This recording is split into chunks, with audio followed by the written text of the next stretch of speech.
إن الحمد لله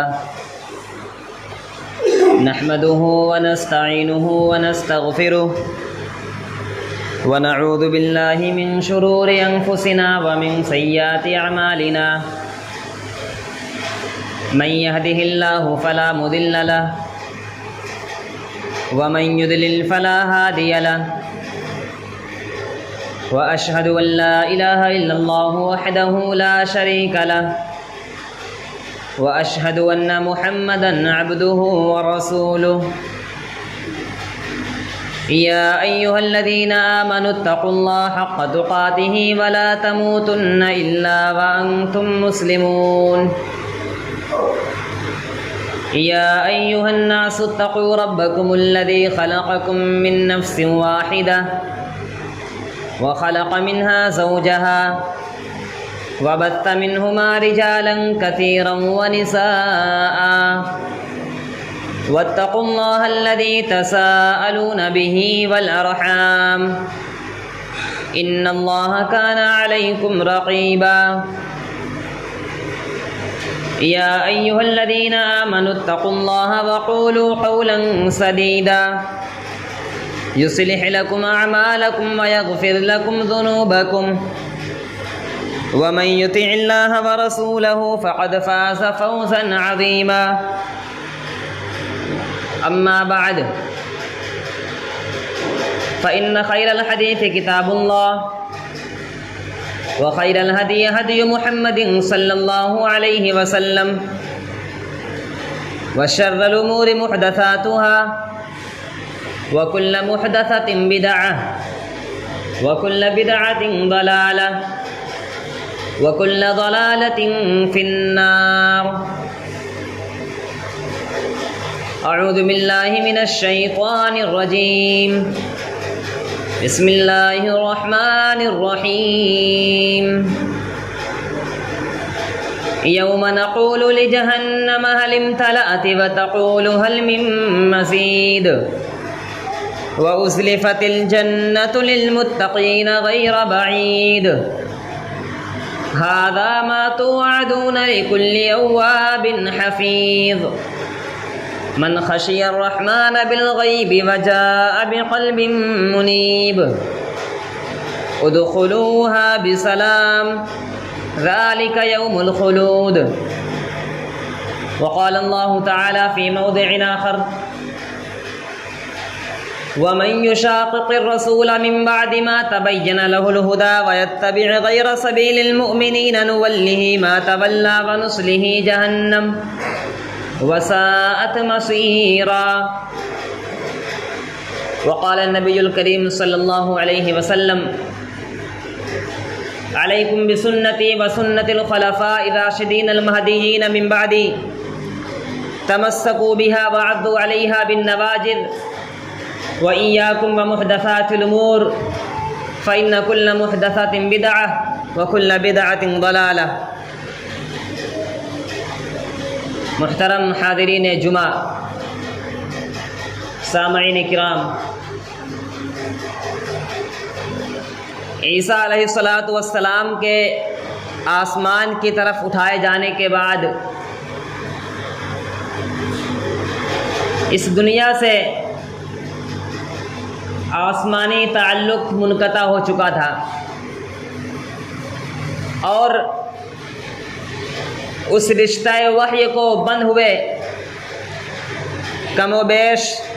600 سال گزر چکے تھے۔ پوری دنیا خصوصاً جزیرہ عرب ہر قسم کی برائیوں کا اڈہ بن چکا تھا، بتوں کی عبادت کی جانے لگی تھی، تہذیب و تمدن نام کی چیز باقی نہیں رہی تھی، لوگوں کے اندر سے اخلاق ختم ہو چکا تھا، ہر طرف اندھیرا ہی چھایا ہوا تھا، کہیں پر روشنی کی کرن دکھائی نہیں دے رہی تھی۔ پھر اللہ رب العالمین نے اپنے بندوں کی رہنمائی چاہی، اللہ رب العالمین نے اپنے بندوں کو اندھیرے سے نکال کر کے روشنی کی طرف لے جانا چاہا۔ بد اخلاق لوگوں کو تہذیب سکھانا چاہا، چرواہوں کو دنیا کا امام بنانا چاہا، تمام انسانیت کی رہنمائی چاہی، تو رب کائنات نے ابراہیم علیہ السلام کی نسل سے نبی آخر الزماں محمد مصطفیٰ صلی اللہ علیہ وسلم کو پیدا فرمایا۔ صبح کا سہانا موسم بہار کا خوبصورت سما، 9 ربیع الاول سن 1 عام الفیل 20 اپریل سن 571 عیسوی کو رب کائنات نے امام کائنات محمد مصطفیٰ صلی اللہ علیہ وسلم کو اس دنیا میں پیدا فرمایا۔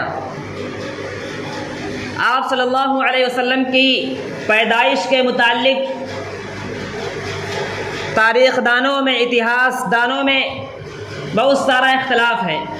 کہ آپ کی پیدائش کس تاریخ کو ہوئی۔ کسی نے 8 ربیع الاول لکھا، کسی نے 9 ربیع الاول لکھا، کسی نے 10 ربیع الاول لکھا، تو کسی نے 11 ربیع الاول لکھا، کسی نے 12 ربیع الاول لکھا، اور کسی نے 22 ربیع الاول لکھا۔ غرض ہے کہ جتنی زبان، جتنے قلم، اتنی باتیں۔ تاریخ دانوں میں، اتہاس کاروں میں آپ صلی اللہ علیہ وسلم کی تاریخ ولادت کے تعلق سے زبردست اختلاف پایا جاتا ہے، لیکن آپ کی تاریخ وفات کے سلسلے میں کسی کے یہاں کوئی اختلاف نہیں۔ سارے تاریخ داں، سارے مورخین، سارے اتہاس کار اس بات پر متفق ہیں کہ آپ صلی اللہ علیہ وسلم کی وفات 12 ربیع الاول کو ہوئی۔ آپ کے تاریخ ولادت میں اس قدر اختلاف کے باوجود بعد میں لوگوں نے ایک تاریخ کو خاص کر لیا، اور ایک ایسی تاریخ جس کے بارے میں تمام مورخین متفق ہیں کہ وہ آپ کے وفات کی تاریخ ہے۔ صرف چند لوگوں نے لکھا کہ وہ آپ کی ولادت کی تاریخ ہے۔ حالانکہ صحیح بات یہ ہے، راجح قول یہ ہے کہ آپ کی پیدائش 9 ربیع الاول کو ہوئی، لیکن بعد کے لوگوں نے ایک ایسی تاریخ کو خاص کیا جو آپ کے وفات کی تاریخ تھی، اور اس دن آپ کے پیدائش کا جشن منانا شروع کر دیا۔ اور یہ وہی تاریخ ہے جسے آج سے تقریباً 50 سال پہلے لوگ 12 وفات کے نام سے یاد کیا کرتے تھے، لیکن آج وہی تاریخ جشن عید میلاد النبی کے نام سے یاد کی جاتی ہے۔ جس تاریخ کو آج سے 50 سال پہلے لوگ اللہ کے نبی کی وفات کے طور پر یاد کیا کرتے تھے، آج اسی تاریخ کو لوگ اللہ کے نبی کی پیدائش کے طور پر یاد کیا کرتے ہیں، اور اس تاریخ کو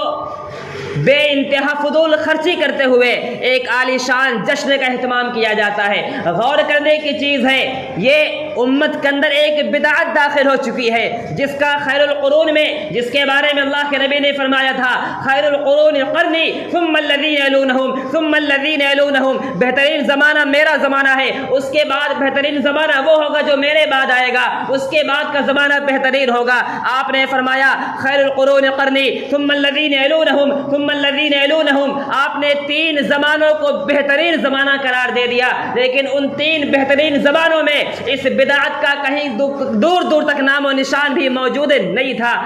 غور کرنے کی چیز ہے کہ جو لوگ زمانے کے بہترین لوگ تھے، جو لوگ زمانے کے امام تھے، انہوں نے اس بات کا، اس چیز کا کوئی اہتمام نہیں کیا۔ اور غور کرنے کی چیز یہ بھی ہے کہ اگر واقعی یہ دین کا حصہ ہے، پیارے نبی جناب محمد رسول اللہ صلی اللہ علیہ وسلم کی تاریخ ولادت پر جشن منانا اگر واقعی دین کا حصہ ہے، تو اللہ کے نبی نے اب نبوت پانے کے بعد 23 سال تک اس دنیا میں موجود رہے، کہیں پر کوئی ثبوت نہیں ملتا کہ آپ نے اپنی پیدائش کے دن کا جشن منایا ہو۔ آپ کے انتقال کے بعد ابو بکر صدیق رضی اللہ تعالیٰ عنہ نے 2 سال خلافت کی، 2 سال میں 2 مرتبہ ربیع الاول کا مہینہ آیا، انہوں نے اللہ کے نبی کی پیدائش کا جشن نہیں منایا۔ ان کے بعد عمر فاروق رضی اللہ تعالیٰ عنہ کے دور خلافت میں 10 مرتبہ ربیع الاول کا مہینہ آیا، آپ نے 10 سال خلافت کی، لیکن آپ کی پیدائش کا جشن نہیں منایا۔ ان کے بعد عثمان غنی رضی اللہ تعالیٰ عنہ کے زمانے میں بھی 12 سال انہوں نے خلافت کی، لیکن کہیں پر کوئی ثبوت نہیں ملتا، کہیں پر کوئی آثار نہیں ملتے کہ انہوں نے آپ کے پیدائش کا جشن منایا ہو۔ چاروں خلفائے راشدین، امام علی رضی اللہ تعالیٰ عنہ، حضرت علی رضی اللہ تعالیٰ عنہ، انہوں نے 5 سال تک حکومت کی، 5 سال تک خلیفہ رہے، لیکن انہوں نے بھی آپ کے پیدائش کا جشن نہیں منایا۔ صحابہ کرام اس دنیا پر آپ کے انتقال کے 100 سال تک زندہ رہے، لیکن کہیں پر بھی کوئی ثبوت نہیں ملتا۔ ان کے بعد ائمہ اربعہ جو اس وقت کے 4 بڑے بڑے ائمہ مانے جاتے ہیں، ان سے بھی کہیں کوئی ثبوت نہیں ملتا۔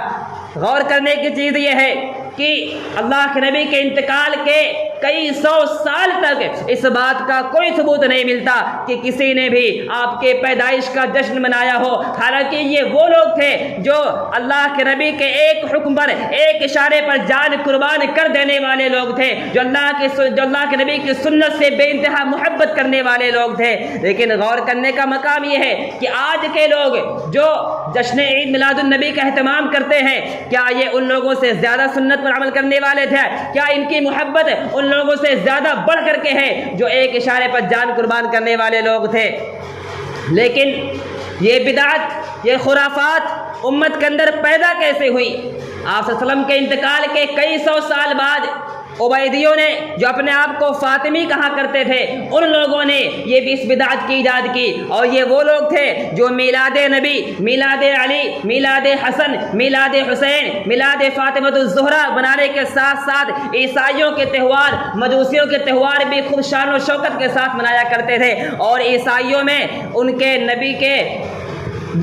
تاریخ ولادت کو، تاریخ پیدائش کو جشن کے طور پر منانے کا اہتمام کیا جاتا ہے۔ عیسائی لوگ عیسیٰ علیہ السلام کی پیدائش کے دن کو جشن کے طور پر مناتے ہیں، وہیں سے بدعت امت مسلمہ کے اندر بھی داخل ہو گئی، اور یہ بھی اپنے نبی کے پیدائش کے دن میں جشن منانا شروع کر دیا۔ غور کرنے کی چیز یہ ہے، یہ غیروں کا طریقہ ہے، عیسائیوں کا طریقہ ہے، یہودیوں کا طریقہ ہے، اسلامی تہذیب نہیں ہے، یہ اسلامی طریقہ نہیں ہے، غیروں کی تہذیب ہے، جن کے بارے میں آقا مدنی نے فرمایا تھا، من تشبہ بقوم فہو منہم، جو غیروں کے تشبیہ اختیار کرے گا، جو غیروں کے مشابہت اختیار کرے گا، جو دوسرے لوگوں کے طریقے پر چلے گا، اس کا شمار بھی انہیں میں کیا جائے گا، اس کا شمار امت مسلمہ میں نہیں کیا جائے گا۔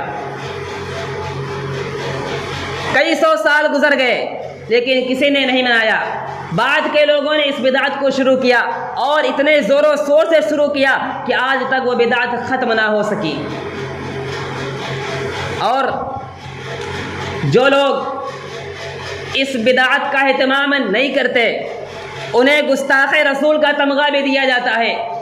انہیں اللہ کے نبی کا گستاخ ٹھہرا دیا جاتا ہے۔ غور کرنے کی چیز یہ ہے کہ جو لوگ اللہ کے نبی کے طریقے پہ چلتے ہوئے، صحابہ کے طریقے پر چلتے ہوئے جشن عید میلاد النبی کا اہتمام نہ کریں، وہ گستاخ ٹھہریں، اور جو ان کی مخالفت کرتے ہوئے جشن عید میلاد النبی کا اہتمام کریں، وہ محب رسول ٹھہریں۔ یہ کہاں کا انصاف ہے؟ انہیں ابلیس سے تشبیہ دی جاتی ہے۔ غور کرنے کی چیز یہ ہے، ابلیس اللہ کے نبی کا حکم مانتا ہے کہ نہیں مانتا؟ جواب یہی آئے گا کہ ابلیس اللہ اس کے رسول کا حکم نہیں مانتا ہے۔ تو جو لوگ اللہ اس کے رسول کا حکم نہ مانتے ہوئے جشن عید میلاد النبی کا اہتمام کریں، ابلیس کا میں شمار ان کا کیا جائے گا، یا جو اللہ کے نبی کا حکم مانتے ہوئے، ان کے طریقے پر چلتے ہوئے ان کی پیدائش کا جشن نہ منائیں، ان کا شمار ابلیس میں کیا جائے گا۔ یقیناً جو لوگ اللہ اس کے رسول کی مخالفت کریں گے وہ ابلیس کے قبیل سے ہوں گے، اور شیطان یہی چاہتا ہے کہ لوگوں کو اللہ اس کے رسول کے طریقے سے ہٹا کر کے دوسرے طریقے پر لا کر کے کھڑا کرے۔ اور اللہ کے نبی نے فرما دیا تھا، من احدث فی امرنا ھذا ما لیس منہ فہو رد، جو ہمارے دین میں کسی ایسی چیز کو ایجاد کرے جو ہمارے دین کا حصہ نہیں ہے، وہ مردود ہے، اس کا شمار نہیں کیا جائے گا۔ اور فرمایا، علیکم بسنتی وسنت الخلفاء الراشدین المہدیین من بعدی، لوگو میری سنت کو لازم پکڑو، اور میرے بعد میرے صحابہ کرام کی، خلفاء راشدین کی سنت کو لازم پکڑنا، تمسکوا بها وعضوا علیہا بالنواجذ، ان کی سنت کو اپنے دانتوں سے جکڑ لینا، دبا لینا، مضبوطی سے پکڑ لینا، مطلب یہ ہے کہ ان کو کسی بھی حال میں چھوڑنا نہیں۔ وَإِيَّاكُمْ وَمُحْدَثَاتِ الْأُمُورِ، پیارے آقا نے فرمایا لوگوں دین میں نئی نئی چیزیں ایجاد کرنے سے بچتے رہنا، دین میں نئی چیزیں ایجاد مت کرنا۔ فَإِنَّ كُلَّ مُحْدَثَةٍ بِدْعَةٍ، اس لیے کہ دین کے اندر ہر نئی چیز بدعت ہے، وَكُلُّ بِدْعَةٍ ضَلَالَةٍ، اور ہر بدعت گمراہی ہے۔ معلوم کیا ہوا کہ اگر دین کے اندر کوئی نئی چیز داخل کی جا رہی ہے تو اس کا شمار بدعت میں کیا جائے گا، اس لیے کہ دین کے اندر میں، دین میں عبادات کے معاملے میں اصل چیز حرمت ہے، تمام چیزیں حرام قرار دے دی جائیں گی سوائے ان چیزیں کو جن کو کرنے کے بارے میں اللہ رب العالمین نے یا اللہ کے نبی نے حکم دیا ہو، یعنی عبادات میں صرف وہی چیزیں انجام دی جائیں گی جن کا ثبوت ملتا ہو، قرآن کے اندر ثبوت ملتا ہو، احادیث کے اندر ثبوت ملتا ہو، صرف وہی چیزیں عبادات میں شامل کی جائیں گی۔ غور کرنے کی چیز یہ ہے کہ جشن عید میلاد النبی کو اگر لوگ دین سے نکال کر کے دنیا کے معاملات میں رکھ دیں ہم کوئی بات نہیں کہیں گے، لیکن جب تک جشن عید میلاد النبی کا شمار دین میں کیا جاتا رہے گا، اس کا شمار بدعت میں کیا جاتا رہے گا، کتاب و سنت کے شیدائی اس کو بدعت کہتے رہیں گے، اس پر نکیر کرتے رہیں گے۔ جب تک اس کا شمار دین میں کیا جاتا رہے گا ہم اس کو بدعت کہتے رہیں گے، اس لیے کہ یہ ایک نئی چیز ہے جو امت مسلمہ میں داخل کر دی گئی۔ اسلامی تہذیب یہ نہیں ہے کہ کسی کا برتھ ڈے، کسی کی سالگرہ یا کسی کے جنم دن کے موقع پر، کسی کی پیدائش کے موقع پر جشن منایا جائے، چاہے وہ دنیا کا کوئی بھی شخص ہو، کسی شخص کے لیے جائز نہیں ہے کہ اس کے پیدائش پر جشن منایا جائے، کیونکہ اسلامی تہذیب نہیں ہے، یہ اسلامی طریقہ نہیں ہے۔ اور اسلامی طریقہ تو سراپا اللہ کے نبی کی ذات تھی، جس کے بارے میں اللہ سبحانہ و تعالیٰ نے فرمایا لَقَدْ كَانَ لَكُمْ فِي رَسُولِ اللَّهِ أُسْوَةٌ حَسَنَةٌ، لوگوں تمہارے لیے بہترین نمونہ اللہ کے نبی کی ذات ہے، اللہ کے نبی تمہارے لیے بہترین نمونہ ہے۔ اور اللہ سبحانہ و تعالیٰ نے فرمایا وَمَا آتَاكُمُ الرَّسُولُ فَخُذُوهُ وَمَا نَهَاكُمْ عَنْهُ فَانْتَهُوا، لوگوں اللہ کے نبی تمہیں جو دے دیں اس کو لے لو، اس کو پکڑ لو، وَمَا نَهَاكُمْ عَنْهُ فَانْتَهُوا، اور جس سے تمہیں منع کر دیں اس سے رک جاؤ۔ لہذا اللہ کے نبی نے جن چیزوں کے کرنے کا حکم نہیں دیا انہیں عبادت سمجھ کر کے نہیں کیا جائے گا، اور دین میں جو بھی چیز عبادت سمجھ کر کے، نیکی سمجھ کر کے شامل کی جائے اس کا شمار بدعت میں کیا جائے گا۔ اسی لیے اللہ کے نبی نے بیان فرمایا تھا ایاکم والغلو فی الدین، لوگوں دین کے اندر غلو کرنے سے بچتے رہنا، دین کے اندر زیادتی مت کرنا۔ فَإِنَّمَا أَهْلَكَ مَنْ كَانَ قَبْلَكُمُ الْغُلُوُّ فِي الدِّينِ، اس لیے کہ تم سے پہلے کی امتیں دین کے اندر غلو کرنے کی وجہ سے، دین کے اندر اضافہ کرنے کی وجہ سے، دین کے اندر زیادتی کرنے کی وجہ سے ہلاک و برباد ہو گئی ہیں۔ اسی لیے تم دین کے اندر غلو مت کرنا، دین کے اندر زیادتی مت کرنا، جتنا دین تمہیں دے دیا گیا ہے اسی پر اکتفا کرنا، اسی کو کافی سمجھنا۔ اور اللہ سبحانہ و تعالیٰ نے بھی اعلان کر دیا الیوم اکملت لکم دینکم واتممت علیکم نعمتی ورضیت لکم الاسلام دینا، کہ آج کے دن ہم نے دین اسلام کو مکمل کر دیا اور اس دین اسلام کا اتمام کر دیا، اس کو تمہارے لیے پسند کر لیا۔ غور کرنے کی چیز ہے، جب رب کائنات نے اعلان کر دیا الیوم اکملت لکم دینکم، آج کے دن ہم نے تمہارے لیے دین کو مکمل کر دیا، اور اللہ کے نبی نے بھی اعلان کر دیا کہ دین مکمل ہو چکا ہے، اب اس ایسی صورت میں دین کے اندر کوئی نئی چیز شامل کرنا گویا اس بات کی ضمانت دینا ہے کہ اللہ سبحانہ و تعالیٰ نے دین کو مکمل نہیں کیا، یا دین کے اندر ابھی بھی کوئی گنجائش باقی جس کو آج لوگ پورا کر رہے ہیں، جس کو آج لوگ بھرنے کی کوشش کر رہے ہیں، اور یہ نبوت کا انکار لازم آئے گا، رب کائنات کے فرمان کا انکار لازم آئے گا، کیونکہ رب کائنات نے فرما دیا دین مکمل ہو گیا، نہ تو اس میں کسی اضافے کی گنجائش ہے، نہ کسی کمی کی گنجائش ہے۔ اگر لوگ بدعت کے نام پر، بدعت حسنہ کے نام پر دین کے اندر اضافہ کرنے کی کوشش کریں گے تو اسے رد کر دیا جائے گا۔ اور اسی طریقے سے جب لوگوں کو جشن عید میلاد النبی کے متعلق کوئی دلیل نہ مل سکی، کہیں پر کوئی ثبوت نہ مل سکا، تو لوگوں نے اسے بدعت حسنہ کا نام دے دیا، اچھی بدعت۔ بدعت حسنہ اچھی بدعت کا نام دے دیا اور یہ نام دے کر کے چور دروازہ کھولنے کی کوشش کی گئی۔ لیکن یاد رکھیے بدعت چاہے کوئی بھی ہو، چاہے وہ اچھی بدعت ہو چاہے وہ بری بدعت ہو، دین کے اندر ہر بدعت کی کسی بھی قسم کی بدعت کی کوئی گنجائش نہیں ہے۔ اسی لیے عبداللہ بن عباس رضی اللہ تعالیٰ نے فرمایا تھا کل بدعت ضلالہ وإن رآها الناس حسنہ، ہر قسم کی بدعت گمراہی ہے، اگرچہ لوگ اس کو اچھا سمجھیں، اگرچہ لوگ اس کو بہتر سمجھ کر کے، نیکی سمجھ کر کے، ثواب سمجھ کر کے اس پر عمل کریں، لیکن اگر وہ بدعت ہے تو ہر بدعت گمراہی ہے۔ اور اگر لوگ بدعت حسنہ کے نام پر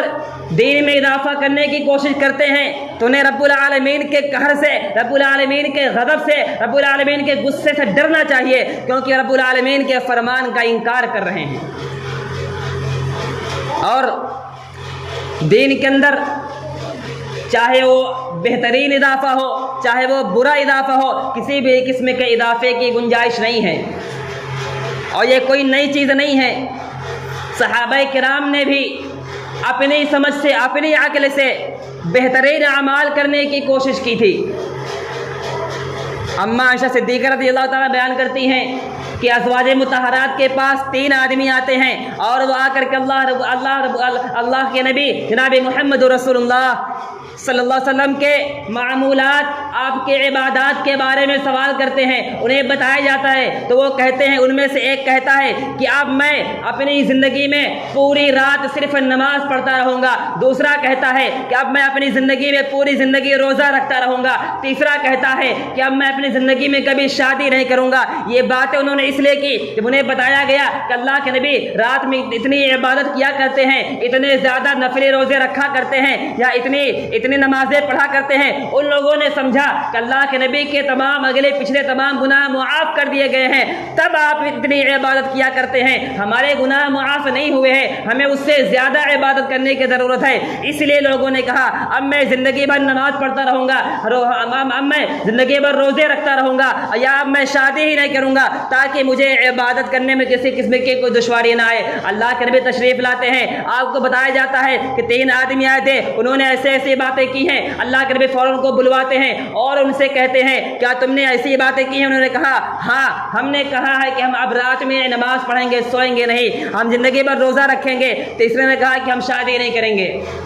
اللہ کے نبی نے فرمایا میں تم سے زیادہ رب العالمین سے ڈرنے والا ہوں، میں تم سے زیادہ رب العالمین کی پرہیزگاری اختیار کرنے والا ہوں، میں رات میں نماز بھی پڑھتا ہوں، رات میں سوتا بھی ہوں، میں روزہ بھی رکھتا ہوں اور کبھی روزہ نہیں بھی رکھتا، میں نے شادی بھی کر رکھی ہے۔ اور آپ نے فرمایا فمن رغب عن سنتی فلیس منی، جو میری سنت سے اعراض کرے گا، جو میری سنت سے منہ موڑے گا، اس کا شمار مجھ میں نہیں ہو سکتا۔ غور کرنے کی چیز یہ ہے کہ ان 3 لوگوں نے اپنی عقل سے، اپنے دماغ سے بہترین کام کرنے کی کوشش کی تھی، زیادہ سے زیادہ نیکیاں کرنے کی کوشش کی تھی، لیکن وہ طریقہ جس طریقے پر وہ چلنے والے تھے وہ طریقہ سنت نبی کے مخالف طریقہ تھا، وہ طریقہ اللہ کے نبی کا طریقہ نہیں تھا۔ اس لیے اللہ کے نبی نے ان کو فوراً منع کر دیا، جو کام اللہ کے نبی کے طریقے سے ہٹ کر کے ہوگا اس کا شمار دین میں نہیں کیا جا سکتا۔ اسی طریقے سے عبداللہ بن مسعود رضی اللہ تعالی عنہ پھول کے شام میں موجود تھے اور ان کے پاس ابو موسیٰ اشعری رضی اللہ تعالیٰ تشریف لاتے ہیں، کہتے ہیں اے ابو عبداللہ میں نے مسجد میں ایک عجیب سا عمل دیکھا ہے، لوگ ایک عجیب سا کام کر رہے ہیں۔ فرماتے ہیں وہ کیا کام ہے؟ فرماتے ہیں کہ میں نے دیکھا لوگ مسجد میں بیٹھے ہوئے ہیں، گولا لگا کر کے بیٹھے ہوئے ہیں اور سب کے ہاتھوں میں کنکری ہے، اور ان میں سے ایک شخص کہتا ہے 100 مرتبہ اللہ اکبر کہو، تمام لوگ 100 مرتبہ اللہ اکبر کہتے ہیں۔ پھر ان میں سے ایک شخص کہتا ہے کہ 100 مرتبہ لا الہ الا اللہ کہو، تمام لوگ 100 مرتبہ لا الہ الا اللہ کہتے ہیں۔ پھر کہتا ہے 100 مرتبہ سبحان اللہ کہو، تمام لوگ اس کنکری پر 100 مرتبہ سبحان اللہ گننے لگتے ہیں۔ تو عبداللہ بن مسعود رضی اللہ تعالیٰ کہتے ہیں کہ آپ نے ان کو کیا جواب دیا؟ انہوں نے کہا کہ میں نے کوئی جواب نہیں دیا، میں نے آپ کی رائے کا انتظار کیا۔ فرمایا ان سے کہہ دینا چاہیے تھا کہ تم اپنی برائیوں کو شمار کرو، اپنی برائیوں کو گنو۔ اور آپ مسجد میں تشریف لاتے ہیں، ایک حلقے کے پاس، ایک گولے کے پاس کھڑے ہو کر کے پوچھتے ہیں تم کیا کر رہے ہو؟ کہتے ہیں ابو عبداللہ